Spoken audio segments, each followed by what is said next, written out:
Steel Lights Productions. Come hither, my beloved Oleander. Hello, dearie, welcome back. I see you're still considering, but don't worry, I'm still here. Mayhaps I can help with that.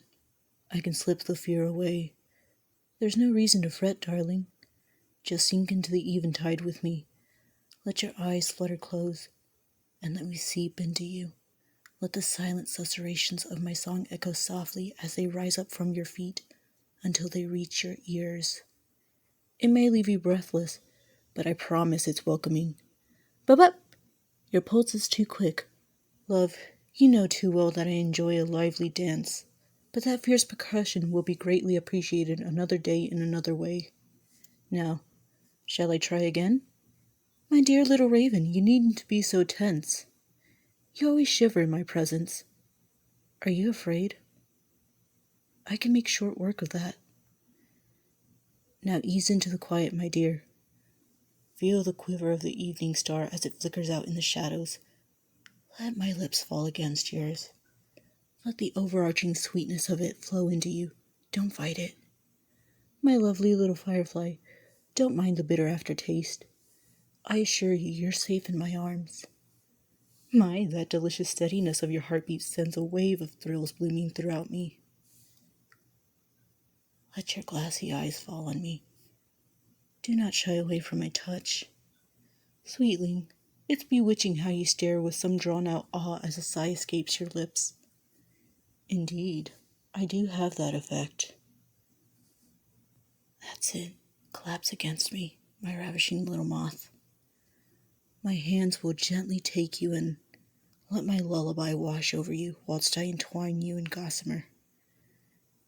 Shh. It's all right, my pet.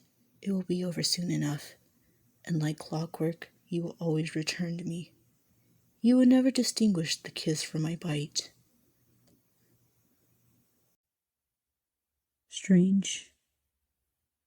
The shadows slide past in the window, never dare move in their presence as they leap through the moon's glow. There is something that I sense. There is something that I can't explain. You wouldn't believe a word I say. Then again, it all seems so plain. There are things that you cannot see, while those who can endure the weight, things that shouldn't even be, yet they willow in this crate. Did I see something ever? No, as far as you know, never. I've never seen what I cannot fathom. For all I know, you are only a vague presence, only drifting somewhere in this stratum. I've never beheld any strange essence, the enigmatic, it must be denied.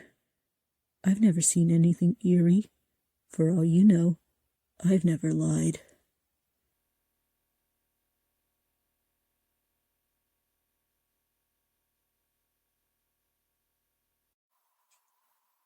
Radiohead. Right now it's once again another sleepless night. Maybe I should have taken a break hours ago, who knows. But as of right now, I'm wondering why that one song has been stuck in my head this entire week. Seriously, can't I at least change the channel? Or play a better song?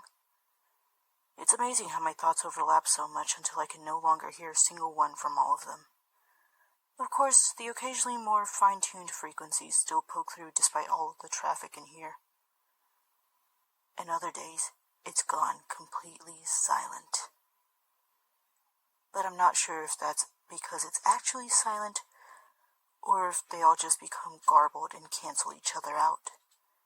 Either way, it gets really noisy in here sometimes. From somewhere. I remember when I met you at some time. I often wonder how exactly that happened. I believe it was when I left the quaint little pub, owned by a kind, albeit stern woman I recognized, but never had the chance of meeting beforehand. I was gazing at the soft, dim lights inside the bar. It reminded me too much of lanterns.